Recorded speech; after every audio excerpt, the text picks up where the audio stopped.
2021 and 22 have been some of the most challenging years in recent times in Ho Chi Minh City, with a pandemic that just when you think might be on its last breath, comes back with even more intensity and further setbacks.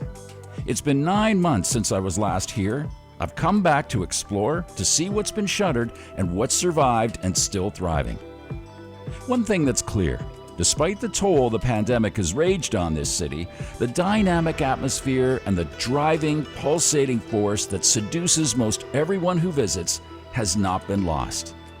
I want to see the new, the old, and every district that's left its mark on me with cherished memories that will live on as long as I'm around.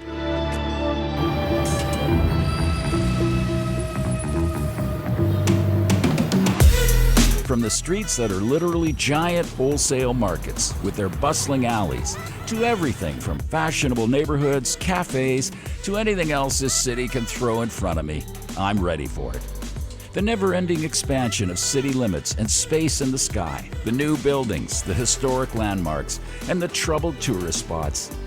What can I say? I've learned a lot here, and I'm ready for more. I'm John Sabot, and these are my Far East travels.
It's the Christmas-New Year's holiday season, and I'm back in the city I've spent the most time in than anywhere else in Vietnam.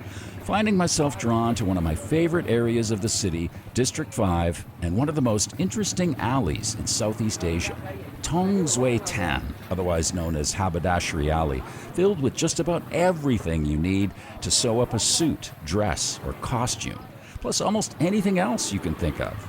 It's cluttered, claustrophobic, maybe even a little dangerous, and I love it.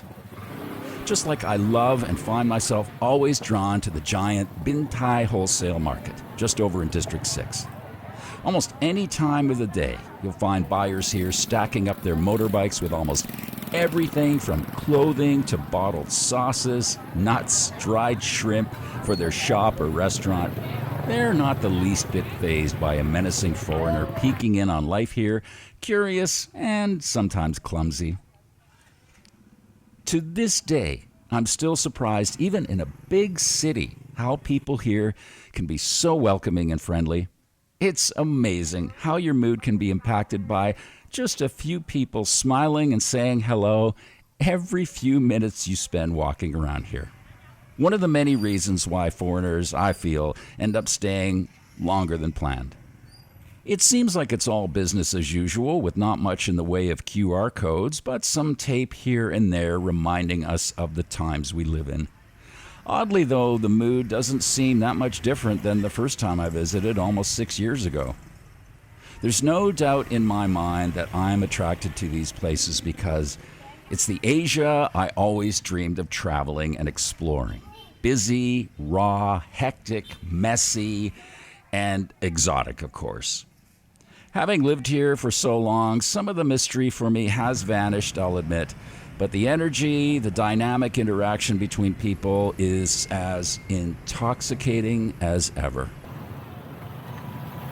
The produce markets are another thing. and a next level in serious food exploration, where you can find stalls that, among other things, have 6 different prices for what appears to be 6 different kinds of dragon fruit. While these parts of the city that are mostly frequented by locals carry on as usual, it's not been the same for the streets and neighborhoods that were driven by tourists pre-pandemic. Outside of the mostly local neighborhoods, the effects of the last lockdown and 2 years of border closures have clearly had an impact on spots mostly frequented by foreigners. Areas that were once thriving and bustling from morning until almost dawn the next day have seen a scourge across much of the tourist centers around Southeast Asia. Vien Street is no different. The famous tourist backpacker center of Ho Chi Minh City is now mostly a place where locals are entertained these days, along with a few of the remaining expats in the city. Some of its most iconic bars and clubs have vanished, replaced by rental space, or simply empty buildings, boarded up with no sign of reopening. Bintan Market, another once thriving tourist market and area for businesses and entrepreneurs catering to foreign visitors, is merely an iconic landmark now, just waiting for someone to ask it out on the dance floor. Mostly shuttered, with the exception of a few businesses that may hope to survive through the storm until either tourists return or the Saigon metro opens, bringing thousands of daily commuters through its anchor station.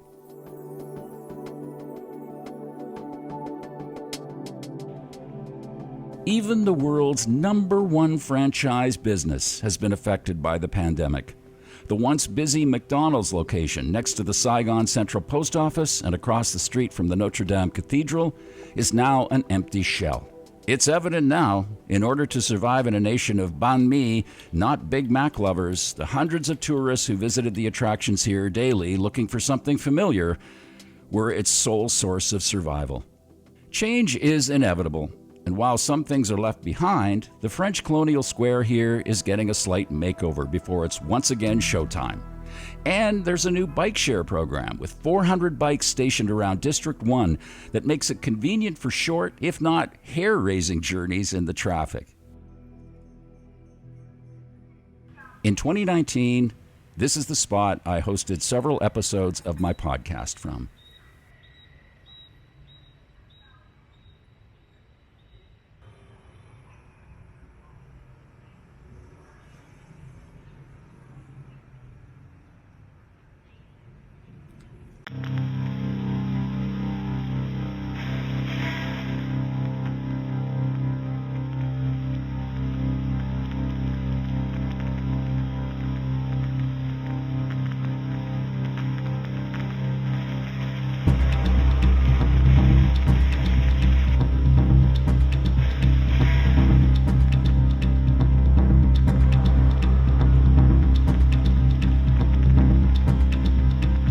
In a city of 13 million residents and 8 million motorbikes, even as it recovers from a strict lockdown and new rules, it's not hard to find people lighting up their evening with some seasonal selfies and street life.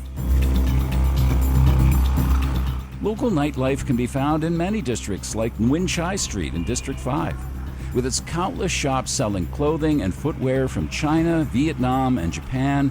Even if you're not in the mood for shopping, you can check out the action, make small talk with locals, and enjoy people watching and lots of local street food.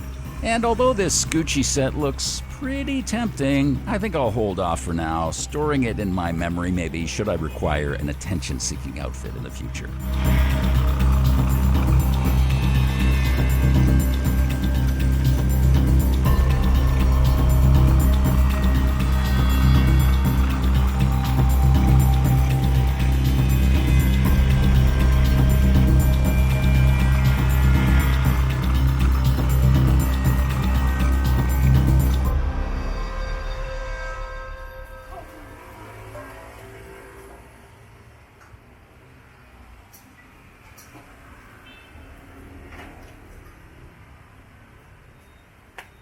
I hope the tourist spots make a comeback and businesses that choose to focus on foreigners thrive in the future. I myself am pretty content hanging out in places like this. You'll notice there's no international chains anywhere in sight if you're looking to get away from the global brands seen everywhere in Asia.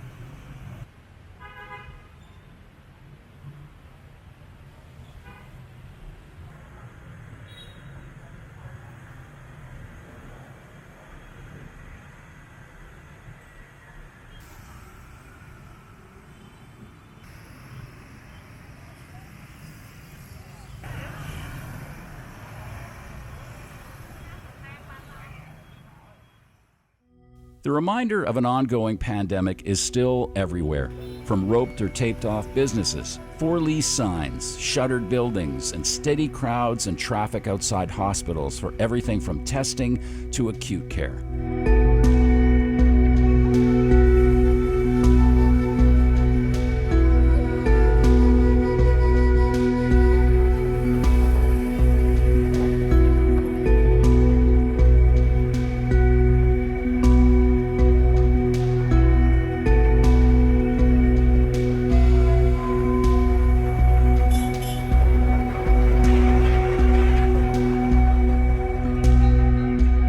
There's a steady stream of followers visiting the pagodas across the city on the last day of the year.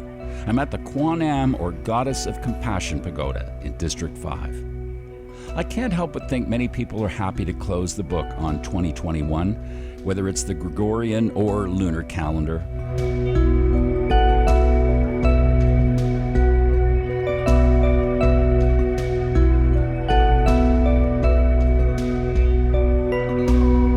This pagoda is dedicated to the Goddess of Compassion, Quan, in Chinese Guanyin. Established in the 19th century, this is a Chinese-style temple located in District 5. There's an altar dedicated to the Jade Emperor, the Heavenly Lord in Vietnamese folk religion. In Taoism, or Chinese folk religion, the ruler of all heavens. Marou, the goddess of the sea, is also found here, with Guanyin, or Quan, located here in the outer courtyard. I always find peace when I visit these places of worship. What people are praying for is a mystery, though, but most likely for ancestors, prosperity, health, and peace. And yes, quite possibly an end to this tragedy we've all suffered in our own way, with a story that will live with us the rest of our lives.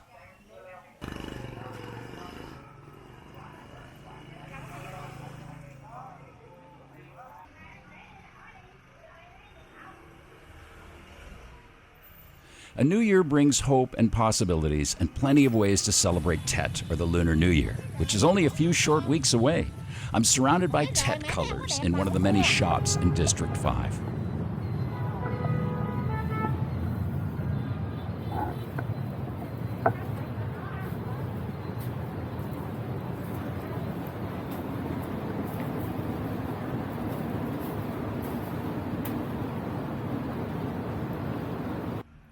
There's a similar number of followers visiting the Vinhomes Pagoda in District 3. This was the first traditional Vietnamese-style Buddhist pagoda in Vietnam to be constructed from concrete. Construction began in 1964, completion in 1971.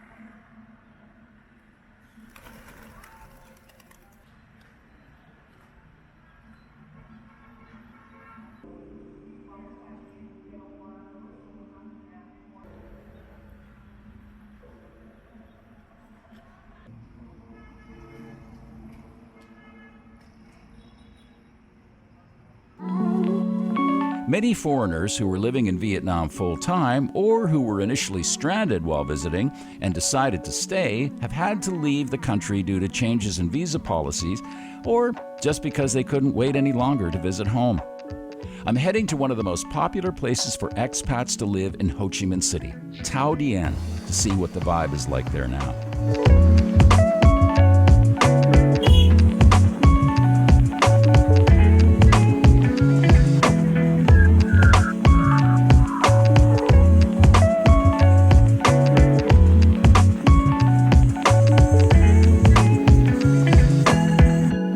Dien is one of the most comfortable places for Western expats to live in Ho Chi Minh City, with many sort of familiar to very familiar names or brands. Markets and restaurants selling familiar foods,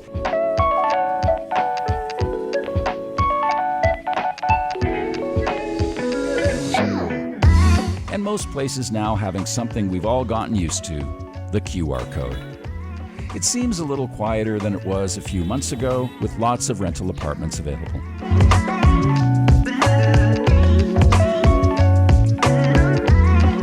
This really is a unique area of the city, with mostly low-rise buildings and a less hectic atmosphere.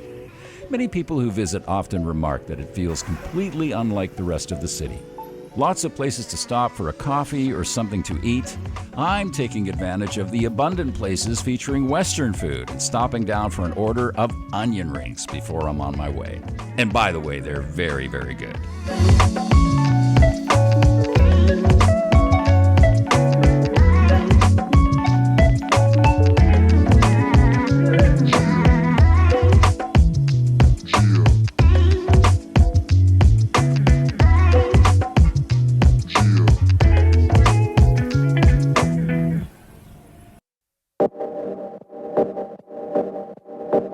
In my humble opinion, Ho Chi Minh City has some of the best food on offer and value for money anywhere in the world.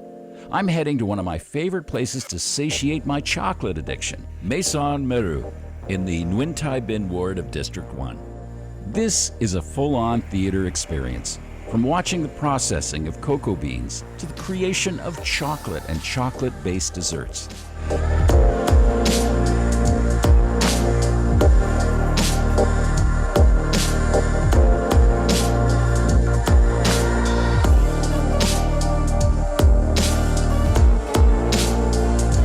I'm enjoying one of my favorites here, a brownie that happens to be vegan.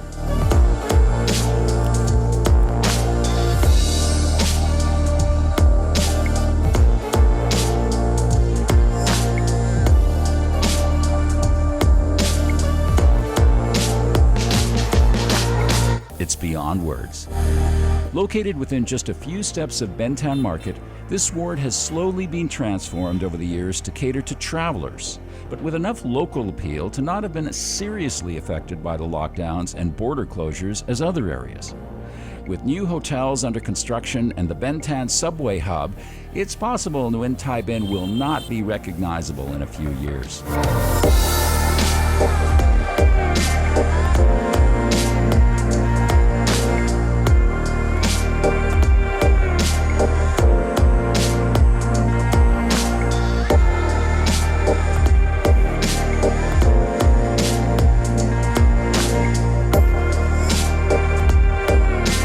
This city is rapidly shifting to a more contemporary, modern-looking center of business.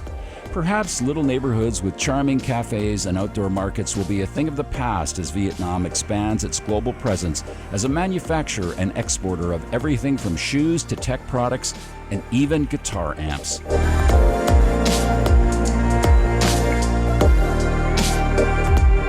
The energy of the city will always be present. Its appearance will simply transform into something different, but undoubtedly in a Vietnamese way.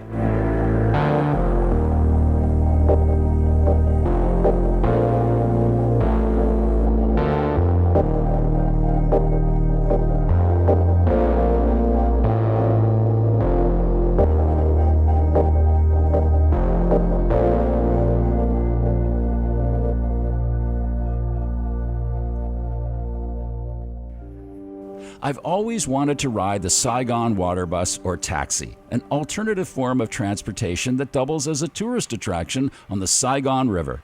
A great way to gain perspective and see the scale of development and growth throughout the expansion of the city. By the way, they also have fascinating group trips you can arrange, from visiting local farms to iconic pagodas and even a raft village.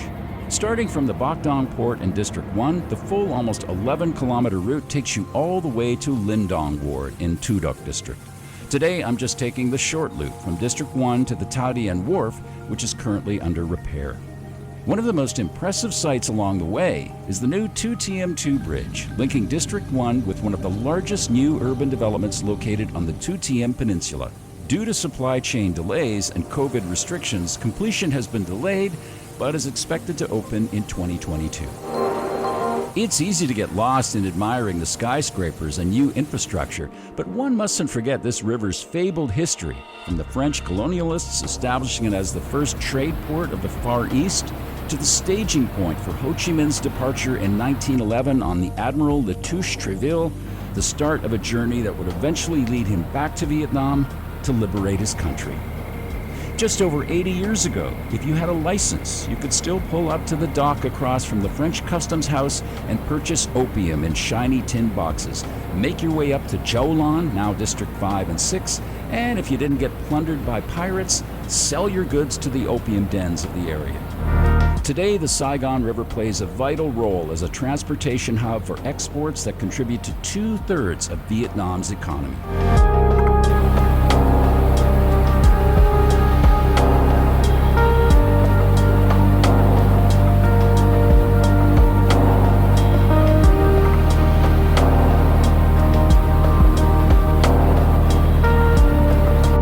This was a really enjoyable experience and a perfect way to end my visit to Ho Chi Minh City.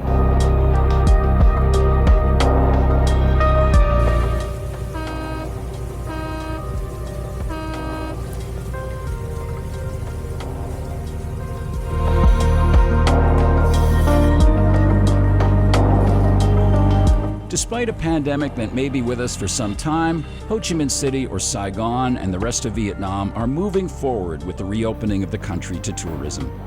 It may be a while before the old tourist haunts make a comeback, but clearly this is a place that has overcome yet another chapter of adversity in its history and has decided to move on. Evidence of its determination can be found everywhere I visited, and soon, its energy and vitality will once again be on display for people from around the world to admire and enjoy.